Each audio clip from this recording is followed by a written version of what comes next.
Filmed the Meyerowitz Stories new and selected US 2017 by Noah Baumbach, out the 13th of October, having debuted at Cannes Film Festival to great acclaim. The Meyerowitz Stories new and selected is a typical Noah Baumbach The Squid and the Whale Francis Ha affair, a busy character-driven story staged in a crowded, booklined New York home, themed around a dysfunctional family dynamic and busting with speedy overlapping dialogue. Adam Sandler resumes the kind of complicated, tampeddown character he's been developing in films like Punch Drunk Love and Funny People. This time he's Danny, returning home ahead of a major retrospective for his sculptor father, Harold Meyerowitz Dustin Hoffman. They're an artistic, intellectual family of almost geniuses with long-submerged grudges. Emma Thompson hovers as the matriarch, and Adam Driver, Sigourney Weaver and Candice Bergen pop in, too.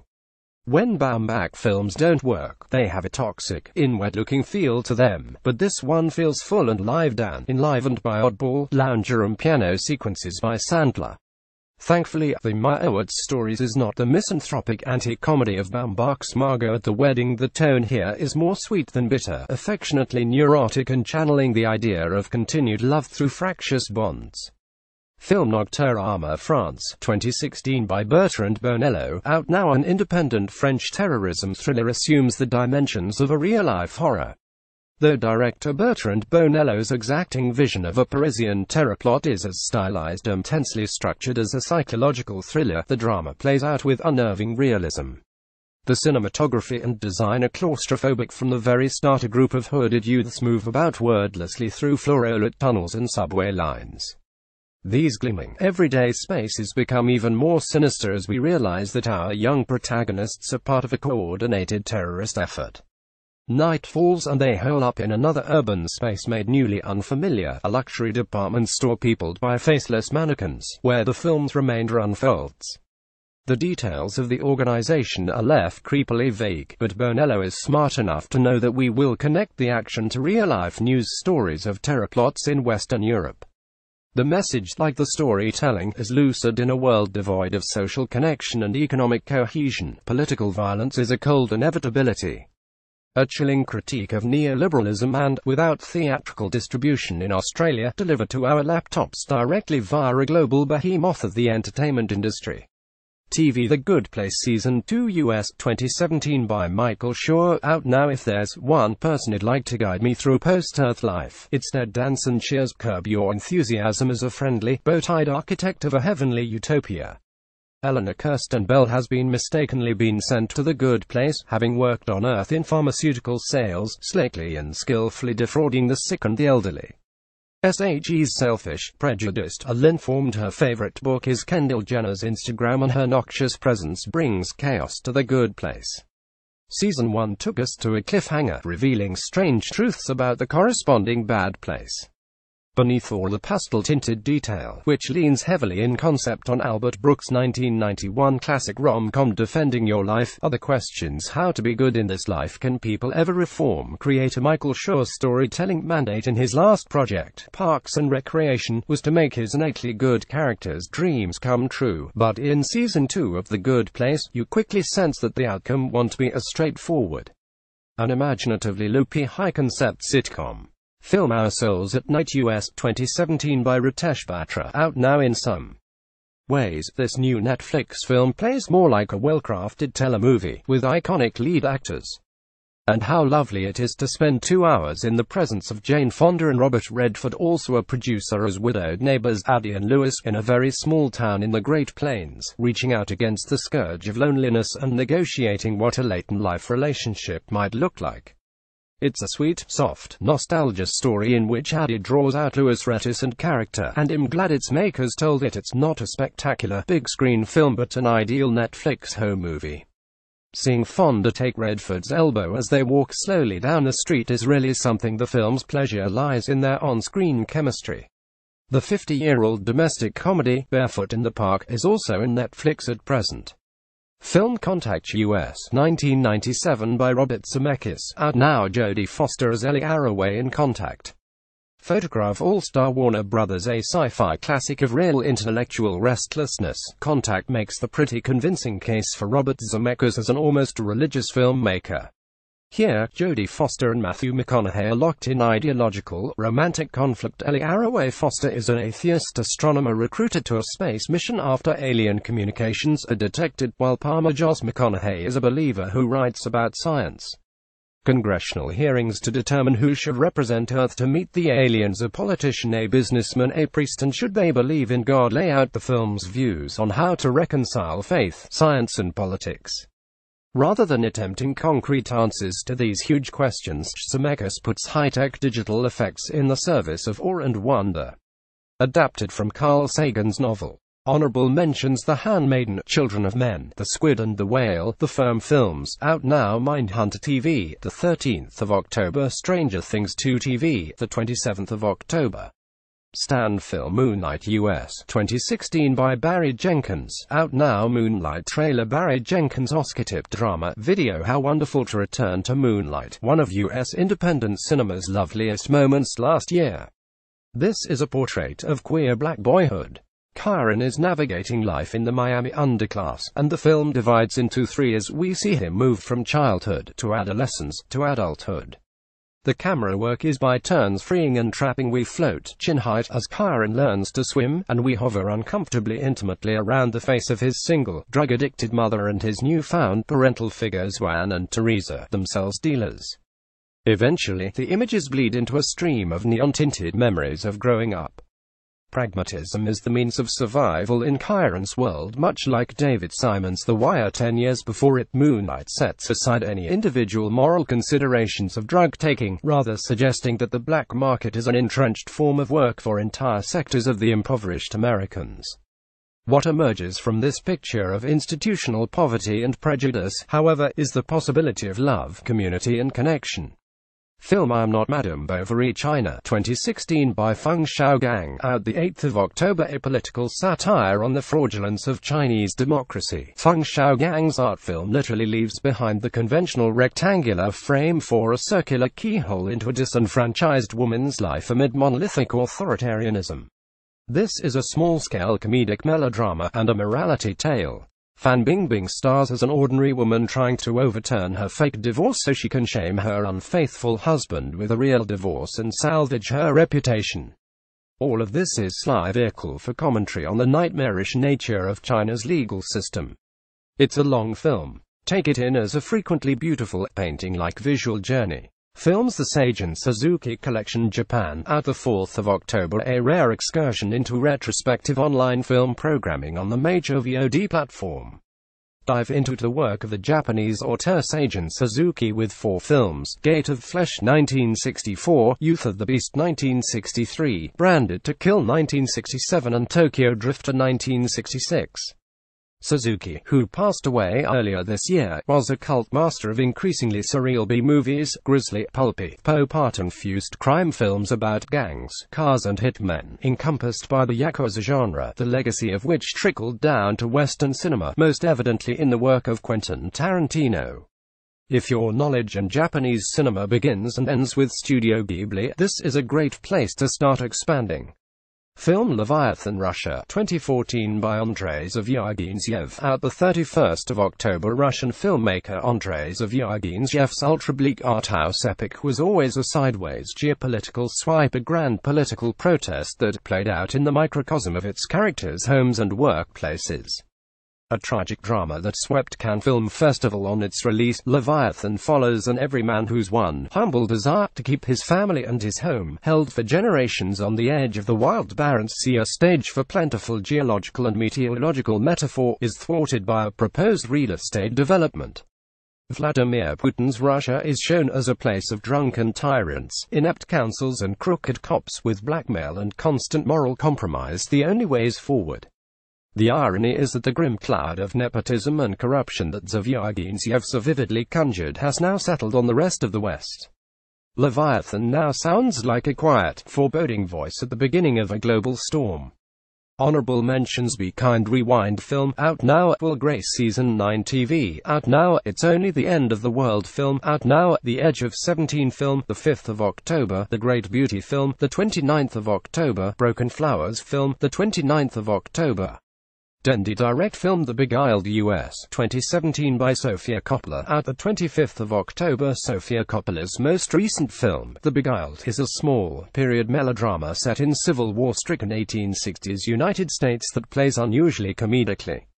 Nicole Kidman is at her comic finest as a headmistress at a Southern girls' school, the tranquility and sexual repression of which is interrupted when Colin Farrell's wounded Union soldier arrives seeking refuge and female attention, while beyond the gates, cannonballs fire and smoke swirls in the world of men.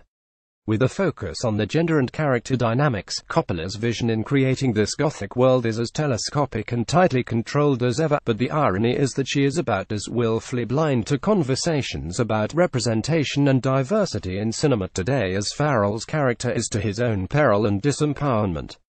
Most generously, you could say that the film's a historical leaning, that is, its creation of a southern world that is entirely white, is the point the film's lenses Kidman and her girl pupils. Coppola has always told her own stories myopically from her own characters' subjective viewpoints, leaving conversations about race to other, more qualified, filmmakers. Taken for what it is, The Beguiled is strangely slight but entertaining, a warning against the hubris of men. Film 20th Century Women US 2017 by Mike Mills. Out now, one of the most enjoyable independent films out of the US this year, Mike Mills' comedic drama speaks sweetly and optimistically of the ruptures and connections between men and women during the second wave of feminism. Annette Bening stars as a single mother making sense of family and gender during a monumental moment of cultural transition. Her son has hit his teens, and she knits together an unconventional family of misfits: Greta Gerwig, Elle Fanning, Billy Crudup, who can help her navigate the rocky terrain of parenthood. This is a beautifully warm and inviting coming-of-age film. Mills doesn't just create a nostalgic vision of 1970s Southern California, a place and time in which social progress was actively fought for, but a family home full of the kind of bumbling, flawed characters who are a little sparklier and snappily drawn than the people we know in our own lives. Honorable mentions: Neruda film, the 4th of October. Foxtel Now film The Hunt for Red October US 1990 by John McTiernan. At the 15th of October. It's always intriguing to look back and see how popular films are embedded with the political anxieties of the day. This spy action thriller by Die Hard director John McTiernan, and shot by Jan de Bont, who would go on to direct Speed, is a classic Cold War film. Arriving on global cinemas seen on the cusp of the disintegration of the USSR and based on a Tom Clancy novel, the film hinges on providing a counterpoint to Sean Connery's reputation as a former Bond hero, another Cold War-era staple. Here HES cast as Margot Ramirez, a Soviet submarine captain of the nuclear-equipped Red October, who is pitted against CIA analyst Jack Ryan. Alec Baldwin. The plot turns on whether Ramirez is indeed a renegade of his government's ideology who can be turned by Ryan to aid the Red October's downfall. A very pleasing and pleasingly dated propaganda film of the highest order, which opened the gates for further Jack Ryan films by Australian director Philip Noyce, and with Harrison Ford taking Baldwin's place in the 1990s, as well as the failed recent reboot, Jack Ryan's Shadow Recruit with Chris Pine. Honorable mentions: Curb Your Enthusiasm Season 9 TV, the 2nd of October. Keeping Up with the Kardashians Season 14 TV, the 2nd of October. SBS On Demand Film Radio in UK 1979 by Christopher Petty. Out now, a lolling, easy Thomas gem deep in SBS's online catalogue. Christopher Petty debut road film is a very Wim Wenders-ish creation, in that the plot is far less important than immersion in the feel of a particular time and place. Here, a DJ driving from London to Bristol in the aftermath of his brother's death offers us a time capsule tour of 1970s Thatcherite Britain, painted as a grim place of imposing housing commission buildings which now evokes the Grenfell Tower fire, anonymous hotel rooms, empty train stations and flat country roads. Set against music by the likes of David Bowie, Devo and Kraftwerk, blaring from the car radio, the film is structured episodically around a series of interactions with strangers along the drive: an army runaway, a German woman in search of her child, and eventually, the man's brother's ambivalent girlfriend. They're all wanderers, untethered from anything like a sense of community and home.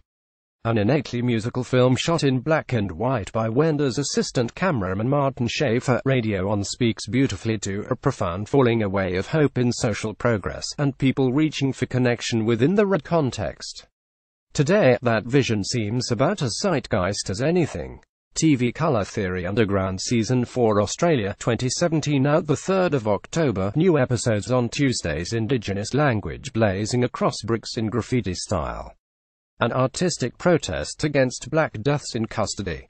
Co-produced by Hetty Perkin. Season 4 of this art documentary series looks at the correlations between indigenous cultures and street art today. Each episode sees host and contemporary artist Tony Albert amiably and humbly introduce us to a new artist and talk through how street art has become a contemporary continuation of indigenous cultural practices. In the first episode, we meet Warrabah Weatherall. From the concrete pylons of Brisbane streets to Weatherall's studio, we see a number of works created, while the artist and his family speak eloquently about how street art puts indigenous languages back into the public realm and makes Black consciousness visible. A smart and dynamic art show that looks at how indigenous culture continues to morph and flourish today in new and vibrant forms. Honorable mentions: Night of the Living Dead, Man with a Movie Camera, Tom at the Farm Films, out now. Carrie Film, the 16th of October, The Mindy Project TV, episodes on Tuesdays from the 17th of October. ABC iView TV Get Crackin' Australia 2017 by Kate McCartney and Kate McLennan, out now. New episodes on Wednesdays. The morning television program has been such a dire staple of Australian television, it now seems surprising that it evaded comedians' satirical sites for so long. Unlike the US, Australia has never manifested an ongoing culture of late-night talk shows. Watching Jimmy Fallon pal around with then presidential candidate Donald Trump last year showed how fraught and influential the politics of commercial television can be. Locally, Brekkie Tellier's commercial TV's go-to for cheap, controversy-stirring programming, and Kate McCartney and Kate McLennan off the back of the brilliant web series The Catering Show, highly observant of the conventions and all-Caucasian lineup, a set built entirely from the $2 shop, maniacally friendly banter, office-type attire evidently sourced by searching price low to high on ASOS and selecting the first 5 items, a graphics department enamored of Microsoft Word clip art, a relentless ticker tape of announcements, bottom screen white people sign up for our new Quit Killing Black People Kalanjisic. Episode 5 scales new highs or perhaps lows. McLennan goes full Sonia Kruger and spearheads an antique-era editorial on the basis that SHE a mum and therefore a good guy, and comedian Ann Edmonds loses her mind selling rip-off Jagans on Shopper's Corner. Along the way, the Kates call Australia out for everything from white supremacy to anti-intellectualism. The satirical universe is consistently feminist, dark and funny as hell. Now all that remains to be seen is whether Get Crackin' breaks out of its strict format and moves towards more formal innovation in the vein of Donald Glover's Atlanta. Perhaps it's time to burn down that set. TV Rosehaven Season 2 Australia 2017 out the 25th of October. New episodes on Wednesdays. In its second season, Rosehaven continues to be such a warm and enjoyable series. Season 1 saw neurotic Daniel comedian Luke McGregor return to his tiny rural Tasmanian hometown to help out at his domineering mother's real estate agency, along with his best friend and loose unit Emma Utopia Celia Pacola, recovering from a failed almost marriage. Season 2 opens with the odd couple more like siblings than ever and competing for his mum's approval at the agency. Daniel is still doing the long-distance thing with his girlfriend Grace, bringing her via laptop to his social events, but Emma remains his everyday anchor. It's a sweet, gentle comedy, even with sharp dialogue and writing that pushes into the insecurities and delusions of its beloved characters' personalities. Sitcoms used to be so much about the structure of the nuclear family. It's sweet to see something about the sanctity of friendship and the ways that eccentric people knit together their own support units to buffet the chaos of the outside world. TV The Letdown Season 1 Australia 2017 by Sarah Scholars and Alison Bell, out the 25th of October. New episodes on Wednesdays in a show with more depth than your usual comedy. Co-writers Alison Bell and Sarah Scholars draw from the hazy experience of the first few months of parenthood and steer close to the regretting motherhood conversation, throwing away the racine view of the eternal joys of parenthood. Grounded in that reality, the comedic tone is murky. Funny not connecting with your mother's group, shifting your identity, losing your friends, negotiating your relationship. These aren't always easy laughs. New parent Audrey's Bell husband is sweet but hopeless. Her friends are judgmental. The other mothers she knows are caught up projecting an image of aspirational middle-class success. Noni Hazelhurst's presence as the no-bullshit leader of Audrey's mother's group gives the show a real edge and resonance. Produced by Julian Morrow, having originated in the ABC Comedy Showroom program last year. TV The EXPM Season 2 Australia 2017 out the 26th of October. New episodes on Thursdays. There's something comforting about this very old-school ABC comedy. The EXPM doesn't tell us anything we don't already know about Australian politics, but it does nail the hallmarks of the sad, attempted political comeback. As Andrew Dugdale, third longest-serving caretaker Prime Minister, Sean Mikaloff is a glib, endearing, delusional doofus, campaigning in a probably pointless by-election in the seat of Murray-Darling Downs. It's gonna be different this time. HES a new man, but there's still the family of idiotic parasites begging for jobs, the self-rationalizing tele-memoir to sell, the election slogan shamelessly stolen from a battle-themed Aussie film Tell Him HES Not Dreaming, the misery of the campaign tour bus, the fake behind-the-scenes candid videos to shoot. Creatively, the EXPM may be less than trailblazing, in that it's a fairly typical sitcom format, but it is pretty astute about the futile darkness of Ausple's status quo. Look out in the first episode for a lovely cameo by the late satirical legend John Clark.